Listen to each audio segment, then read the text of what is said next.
Mantan Wakil Ketua KPK Bushro Mukhodas meminta Presiden Joko Widodo untuk memerintahkan putra sulungnya Gibran Rakabuming Raka agar mundur sebagai cawapres. Permintaan Bushro tersebut didasari oleh putusan Dewan Kehormatan Penyelenggara Pemilu atau DKPP.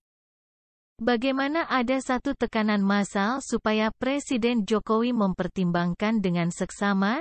Jelas Bushro kepada wartawan di kampus Universitas Islam Indonesia Jogja, Jalan Ciditiro, Kota Jogja. Senin, tanggal 5 Februari tahun 2024. Yaitu agar anaknya yang walaupun sudah jadi cawapres resmi calon, paslon cawapres tapi dengan putusan DKPP cacat secara etika dan moral sekaligus.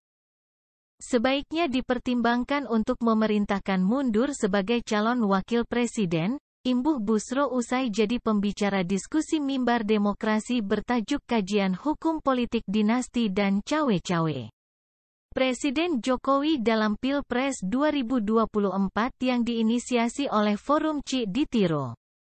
Bushro menilai, putusan DPKP tersebut menjadi puncak dari problem etik yang terjadi belakangan ini. Permintaan agar Jokowi memerintahkan mundur menurutnya menjadi satu-satunya cara. Pasalnya penyelesaian problem etik ini sudah tidak mungkin ditempuh melalui jalur hukum.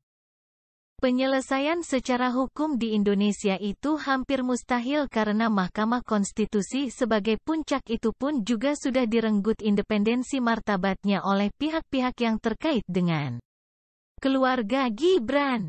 Lalu sekarang kuncinya ialah problem etik ini harus menjadi agenda seluruh elemen kekuatan masyarakat sipil, ungkapnya. Bushro meyakini jika menyelesaikan problem etika ini tidak terbatas ruang dan waktu. Adapun masalah mekanisme jika cara tersebut dilakukan, bisa dengan kesepakatan tokoh-tokoh masyarakat.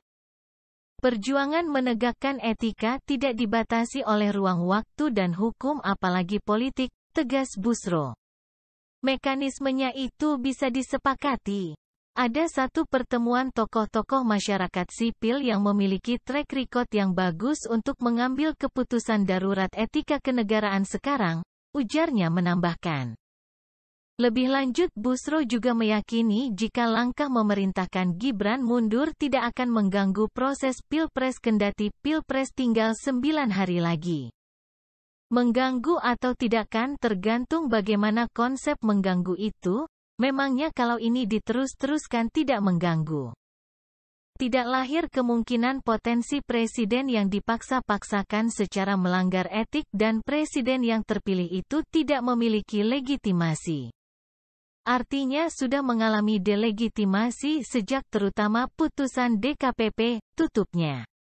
Diberitakan sebelumnya, DKPP menjatuhkan sanksi kepada ketua dan anggota KPU RI dalam proses pendaftaran Gibran Rakabuming Raka sebagai calon wakil presiden. Sanksi yang dijatuhkan berupa peringatan keras. Memutuskan mengabulkan pengaduan para pengadu untuk sebagian, kata Ketua DKPP Hedi Lugito saat membacakan putusan di gedung DKPP yang disiarkan di YouTube DKPP, dikutip dari Detik News, Senin, tanggal 5 Februari tahun 2024. Menjatuhkan sanksi peringatan keras terakhir kepada Hashim Asyari, imbuhnya. Terima kasih telah menonton, jangan lupa like, komen, dan subscribe.